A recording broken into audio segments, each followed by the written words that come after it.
Hello my dear students, this is our second lecture in electromagnetic waves and today we'll study about Maxwell equations because electromagnetic waves have very much importance of Maxwell equations.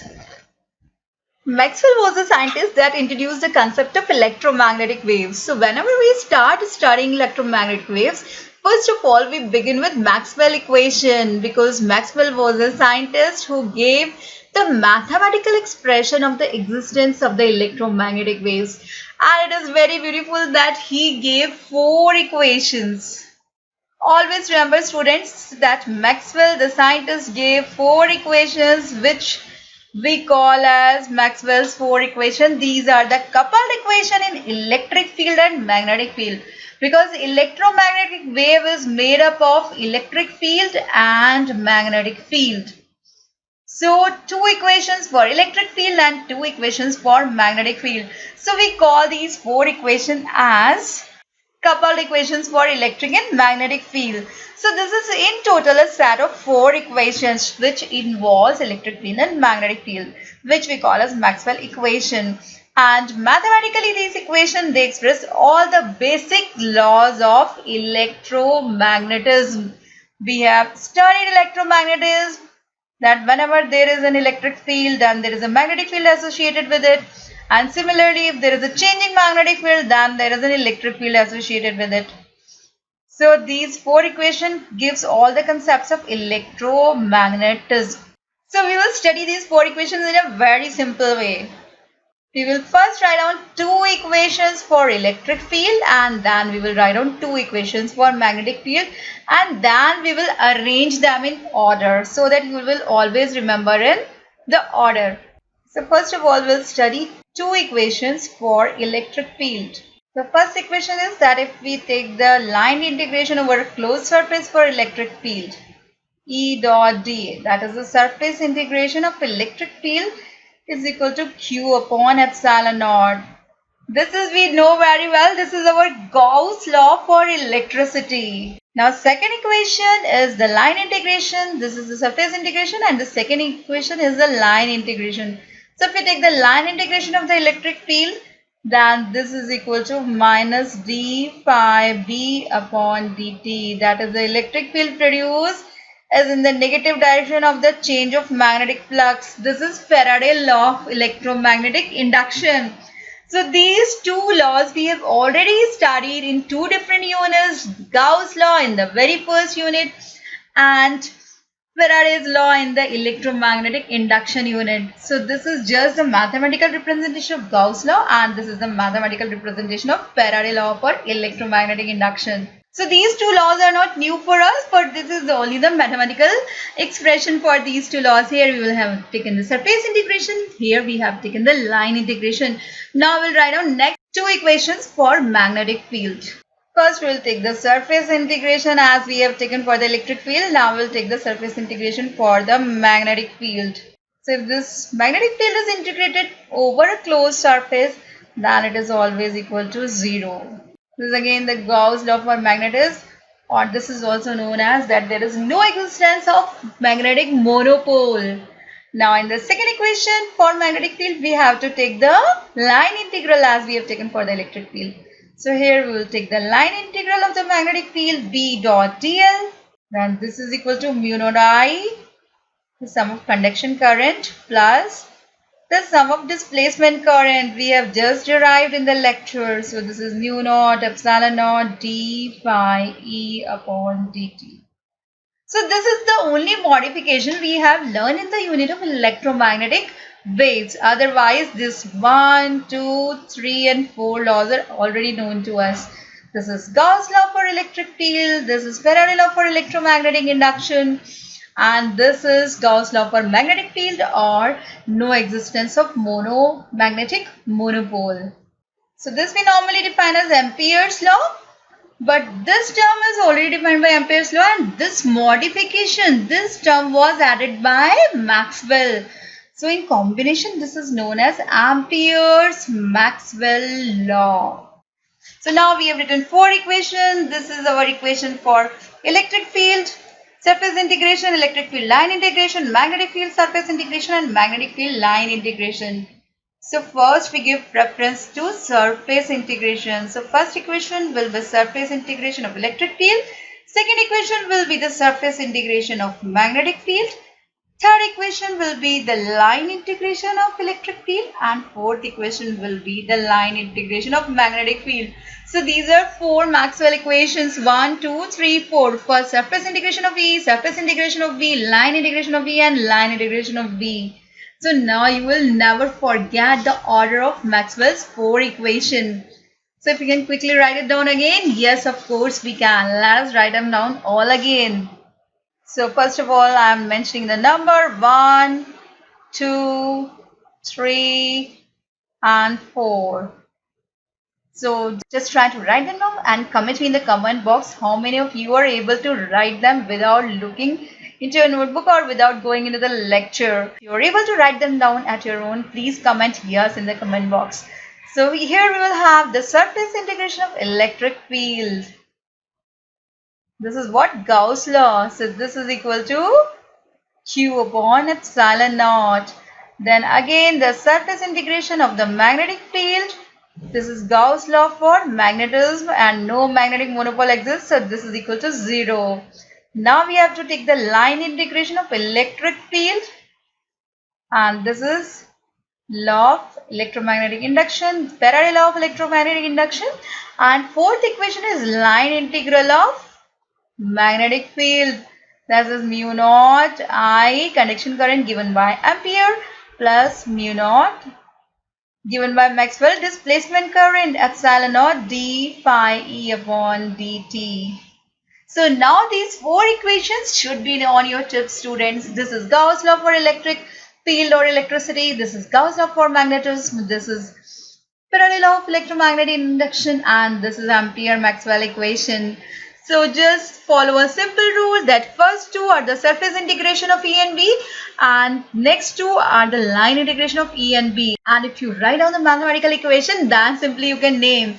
What is this? Yes, you are right. This is Gauss law for electricity or electric field. And this is Gauss law for magnetism. This is electromagnetic induction. And this is Ampere Maxwell equation. So these should be on in your tips. Now you've studied the chapter of electromagnetic waves. So whenever you study electromagnetic waves, these four equations should be the first to come in your mind. And this is a simple trick to remember them. So next thing is how we can define electromagnetic waves according to the Maxwell theory. So according to the Maxwell theory, there are accelerated charges that radiates electromagnetic waves. So that is the basic concept, that the accelerated charges, they radiates electromagnetic wave. So in order to understand this radiating electromagnetic waves, we take any charge Q, and this charge is oscillating. If it is oscillating, that means it is accelerating. So we consider that this charge Q, it is accelerating or oscillating with some frequency. Okay, so we have any charge Q and this charge is oscillating, and we say that let us just say that the frequency is nu. So this charge Q is accelerating or oscillating with the frequency nu. This charge is oscillating or this charge is accelerating, then this will obviously produce magnetic field. And if the charge is accelerating or oscillating, that means the electric field is oscillating or electric field is accelerating, then the magnetic field will also be an oscillating magnetic field. Now if this magnetic field is oscillating, this in turn will produce oscillating electric field. So here we can say that there is, due to the accelerating charge in an accelerating electric field, which produces an accelerating or oscillating magnetic field, and this oscillating magnetic field again produces oscillating electric field. So we can say that the oscillating electric field and the oscillating magnetic field, they are regenerating each other. Regenerating means that oscillating charge is producing electric field, which in turn is producing magnetic field, which is also oscillating, and this oscillating magnetic field is again also in turn producing electric field. So these fields are regenerating each other. Electric field is generating the magnetic field, and in turn the magnetic field is again generating the electric field, and this will again generate the magnetic field. So in this way, these two fields, electric field and magnetic field, they regenerate each other, and the electromagnetic waves propagate through the space. There is a charge which is oscillating, which creates oscillating electric field. Oscillating electric field produces oscillating magnetic field. Again, oscillating magnetic field produces oscillating electric field. Now, this oscillating electric field will again produce an oscillating magnetic field. And in this way, there is a series of oscillations of electric and magnetic field. And this series of oscillations of electric and magnetic field we call as electromagnetic waves. And these waves propagate through the space. They travel through the space. Where do the magnetic field travel or where do they propagate? Electromagnetic waves propagate through the space. That means they travel through the space because no medium is needed for the propagation of electromagnetic waves. They can also travel in vacuum. So these electromagnetic waves, they propagate through the space. And what will be the frequency of the electromagnetic wave? Naturally, the frequency of electromagnetic wave will be equal to the frequency of oscillation of the charge, because what is the main source? The main source is the charge. If this charge is oscillating, it is producing oscillating electric field. And in turn, electric field is producing oscillating magnetic field. And magnetic field oscillating is producing oscillating electric field. So what is the basic source? The basic source is the oscillating or accelerating charge. So the frequency of the electromagnetic waves is naturally equal to the frequency of oscillation of the charge.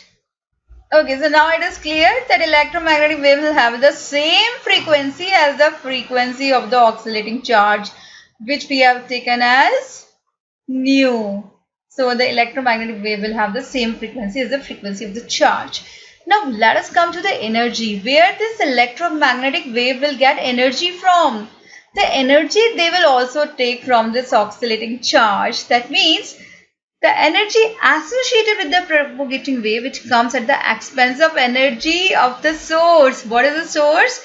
The source is an accelerating charge. So whatever the energy that is coming to the electromagnetic waves, it is coming from the accelerated or oscillating charge. So now it is clear to us that electromagnetic waves are the continuous oscillation of magnetic field and electric field which are propagating in the space, which are propagating in the vacuum with the same frequency of oscillating charge and energy they are getting from the oscillating charge. So let us see what is the nature of electromagnetic waves. So if you want to know the nature, we have to first imagine a picture of electromagnetic waves. So we want to have a 3D image. So let us draw 3 dimensions. Let us take a 3D space. So we take a coordinate system. So say this is our x-axis, this is y-axis, and this is z-axis. So first of all, we want to draw the electric field. And for electric field, we are using the color blue. So this is the electric field which is varying with the time. And here I am showing the vibrations of electric field. So these are the vibrations of electric field which I am showing in the blue color. That all shows electric field. It is propagating in the space. So whatever I have shown with the arrow are the electric field vectors or the oscillations of electric field. Now we want to show the magnetic field. This is the oscillating electric field which is generated to the oscillating charge. So whenever you see oscillating charge, that means it also has an oscillating electric field associated with it. And whenever you are having an oscillated electric field, that will generate the oscillating magnetic field. So let us draw the magnetic field. And what will be the direction of magnetic field? Yes, the magnetic field will always be perpendicular to this electric field. So let us draw magnetic field. Magnetic field I am drawing with the color green. So if it is in this direction, then magnetic field will be exactly perpendicular to this. So here it shows the direction of oscillation of magnetic field or the magnetic field vectors. So if it is now the electric field is in this direction, so the magnetic field will be in the perpendicular direction. Similarly, here we can draw an accelerating magnetic field perpendicular to the direction of oscillating electric field. And here also similarly we can draw the magnetic field perpendicular to the direction of the electric field.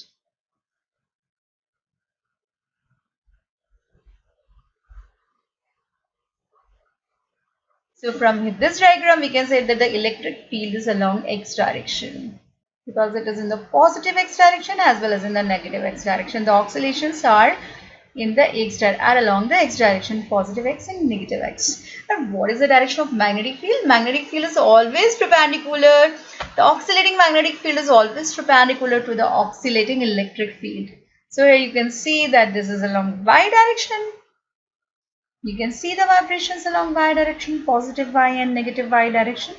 So our magnetic field is always along y direction.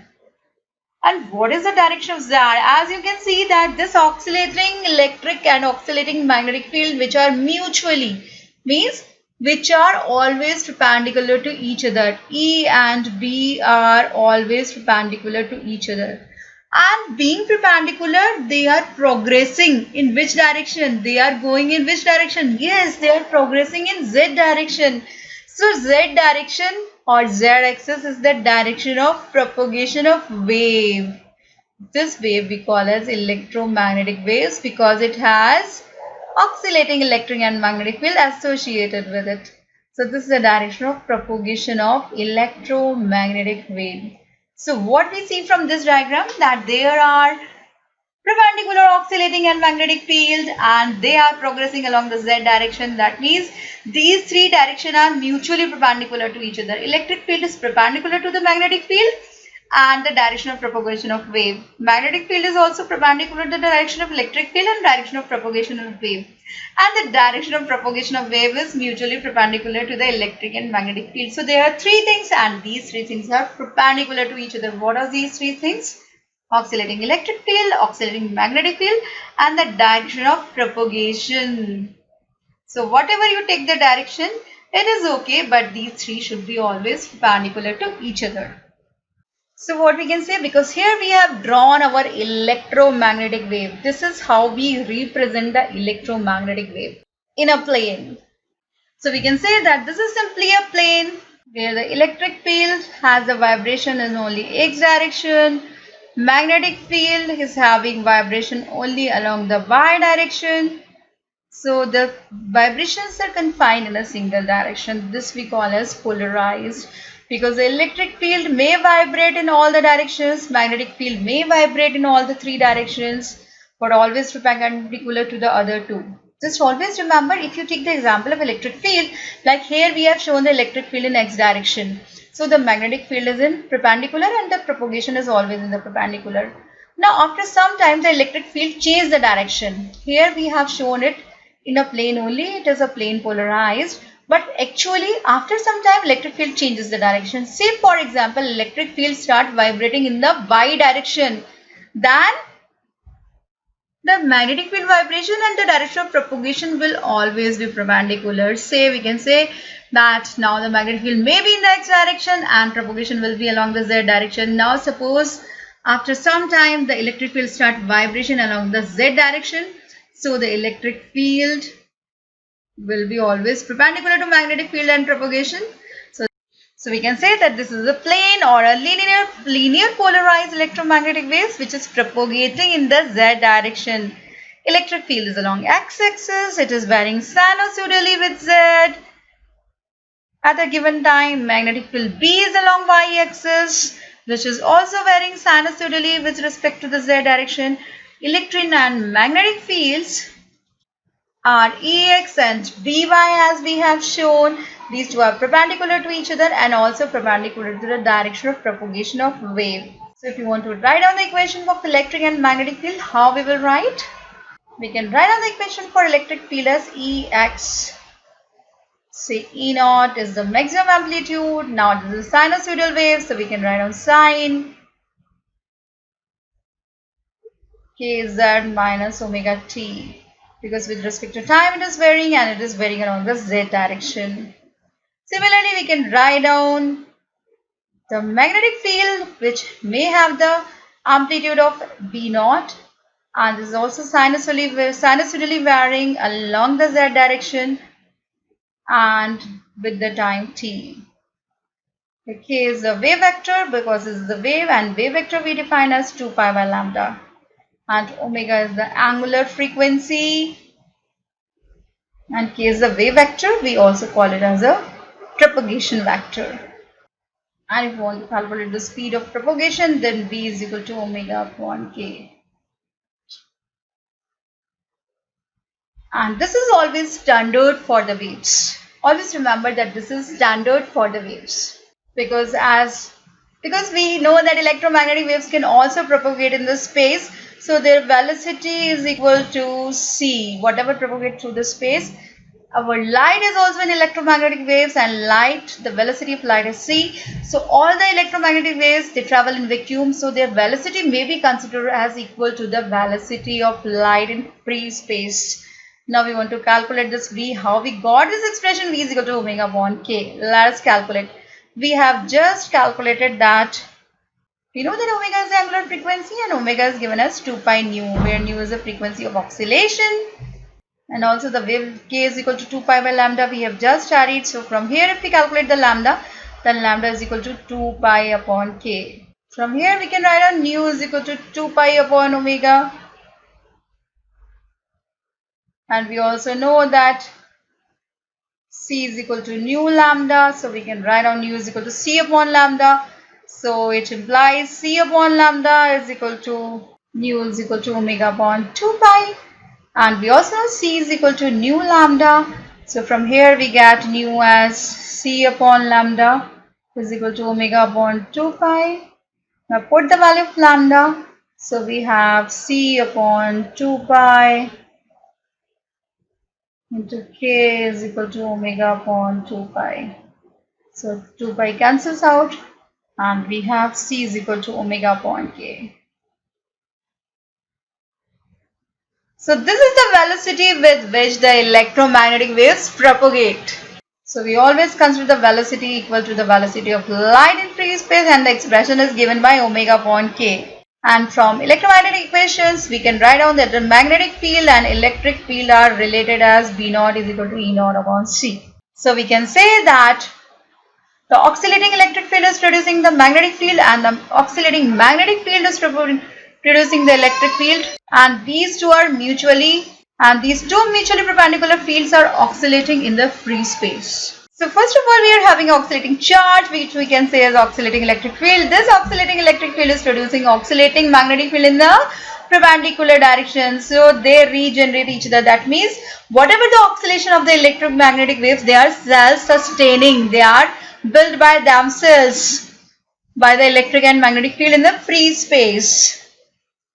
And they are traveling in the vacuum. No material medium is required for the vibration of electric and magnetic field.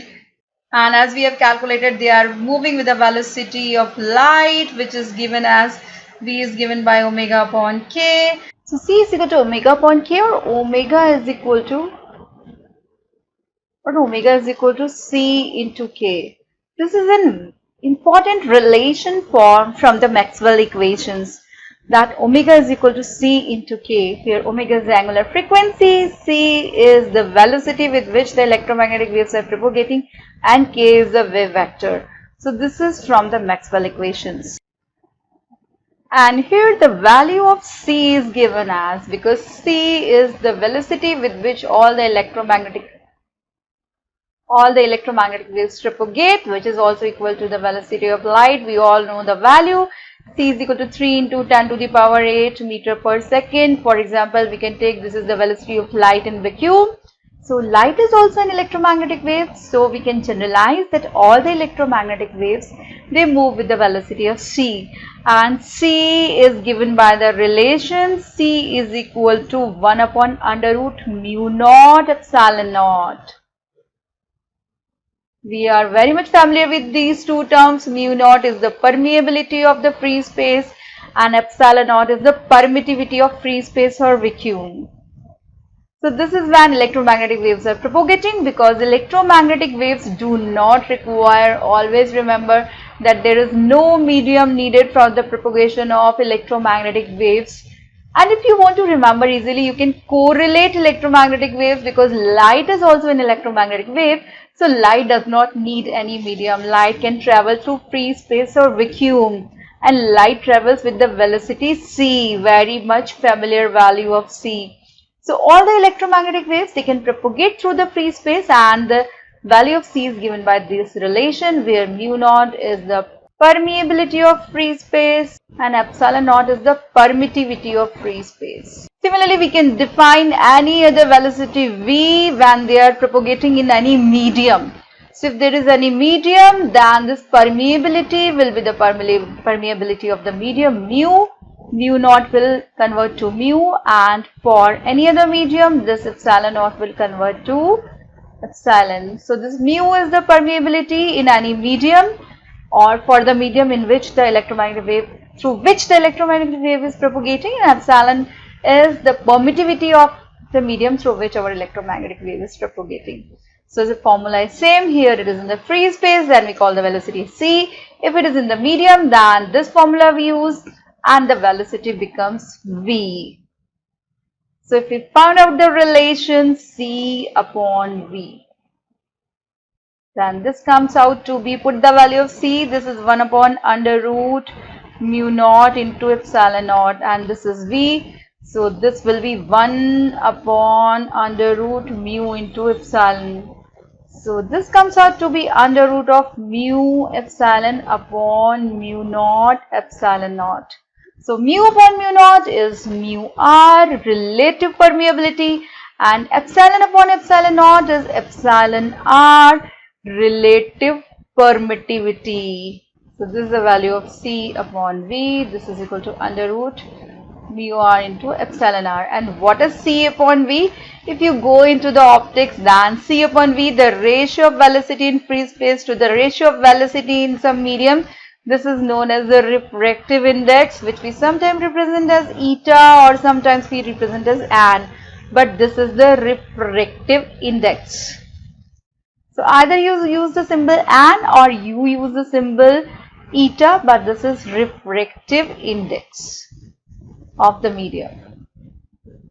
So from here we can also have the formula of refractive index, and is equal to under root mu r epsilon r, under root of the permeability of relative permeability and the relative permittivity. So as we can see that in any of the electromagnetic waves, the electric field and the magnetic field are always perpendicular to each other, and the wave is also propagating in perpendicular to these two fields. So there is a very important relation which was given by Maxwell, and this relation is that we have already studied E is perpendicular to B. Then there is a relation which defines the relation between the electric field and magnetic field, because electric field is of much important whenever we study the polarization. Then polarization also we can find to the electric field.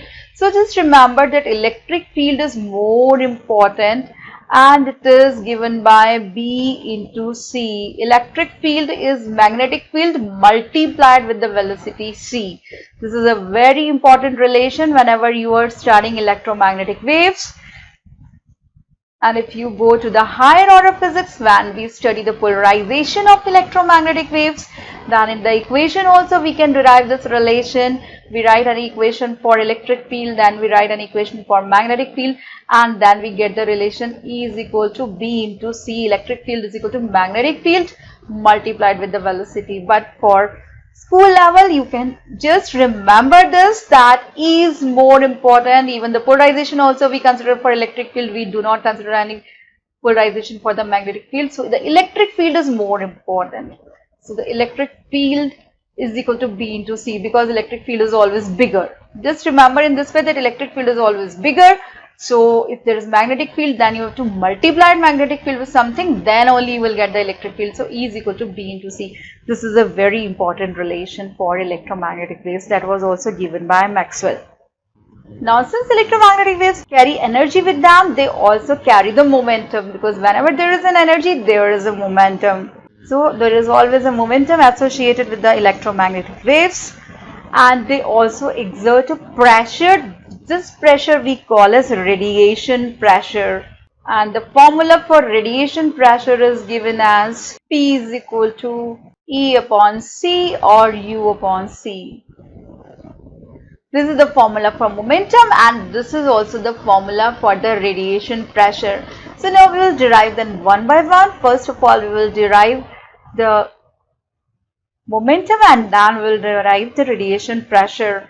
So if we associated the energy, then the energy associated will be E is equal to mc square, since it's just traveling with the velocity c.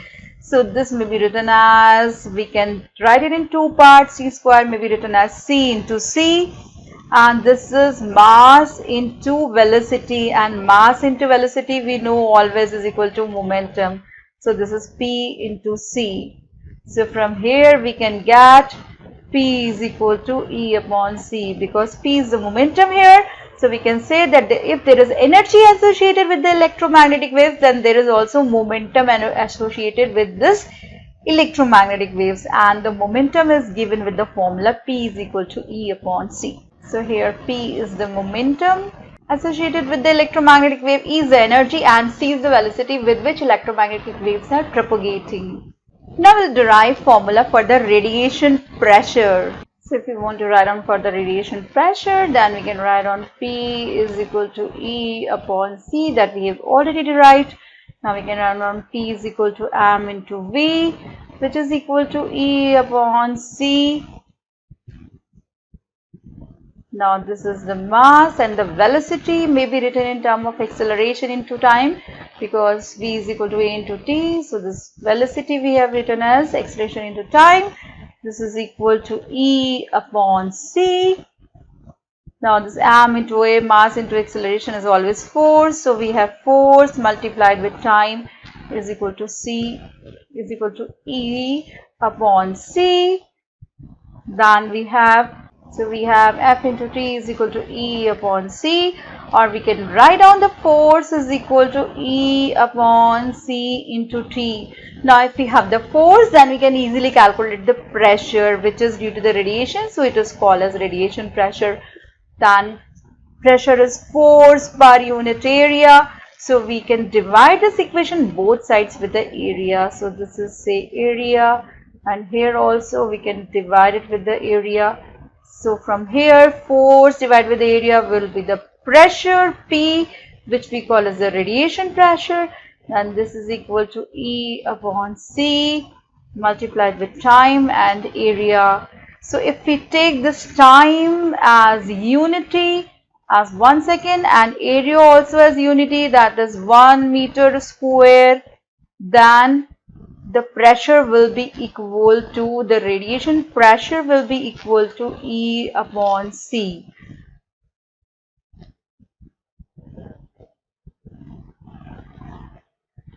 So in this way we obtain the same formula for the momentum carried away by the electromagnetic waves having the energy E, and the radiation pressure exerted by the electromagnetic waves due to the energy they are carrying.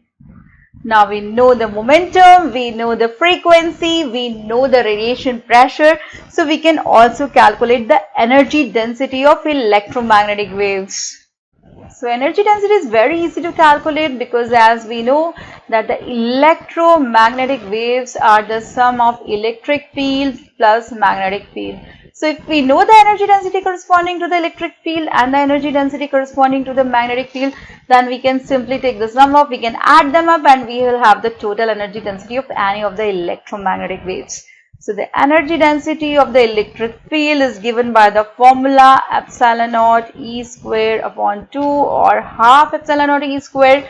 This we have derived in our previous unit. If you want to go, then you can go to my previous lecture. We have studied this electric field energy density, and the magnetic field energy density is B square upon 2 mu naught. I have also, in the previous lecture, one of my lecture we have gone through, we have also discussed the analogy between these two fields, that wherever is epsilon naught, then you will have, so E is converted to B, 2 is 2, and epsilon naught is 1 upon mu naught. So that is the analogy between the electric field and the magnetic field. So if you remember the equation, then you can easily write down the energy densities for electric field as well as magnetic field. So now we have to simply add them up, because the total energy density will be the sum of energy density due to electric field and energy density of magnetic field. So the energy density of any electromagnetic wave will be the sum of these two energy densities. So we need to add them up. So if we want to add them up, we have to take the effective value, and effective value is always the RMS value. The root mean square value of the field is always the effective value. So put the effective field energy density, so it will be epsilon naught, and E may be written as ERMS square because that is the effective electric field. So upon 2, this will be the energy density corresponding to the electric field, and here it will be BRMS, that is the effective value of the magnetic field, divided with twice of mu naught. Now use the famous relation between the electric field and the magnetic field we have just studied, that was given by Maxwell, that electric field is always stronger. So when you multiply magnetic field with something, that is the velocity of electromagnetic waves, then only you will have the electric field, because electric field is always stronger. Always remember that electric field is always stronger. Then you need to multiply magnetic field with something, then only you will have the electric field. So E is equal to B multiplied with C. So from here we can write down the second term in term of E. So B may be replaced with E upon C, or BRMS is equal to ERMS upon C. So just put the value that the energy density corresponding to the electromagnetic waves is epsilon naught ERMS square upon 2 plus, then BRMS will be ERMS square upon 2 mu naught C square.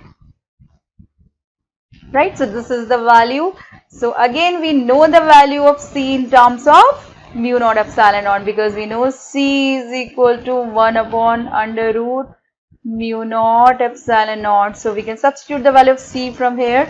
So our energy density of electromagnetic waves will be equal to, this is epsilon naught ERMS square upon 2 plus ERMS square upon 2 mu naught. Then the value of C square will be 1 upon mu naught E naught. So this will be 1 upon mu naught into epsilon naught. So this mu naught cancels out from here. So this is ERMS square upon 2 mu naught, and C square is 1 upon mu naught into epsilon naught. So this mu naught cancels out from here, and what we have is epsilon naught ERMS square upon 2 plus epsilon naught ERMS square upon 2. So the total will be epsilon naught ERMS square, because half and half makes 1.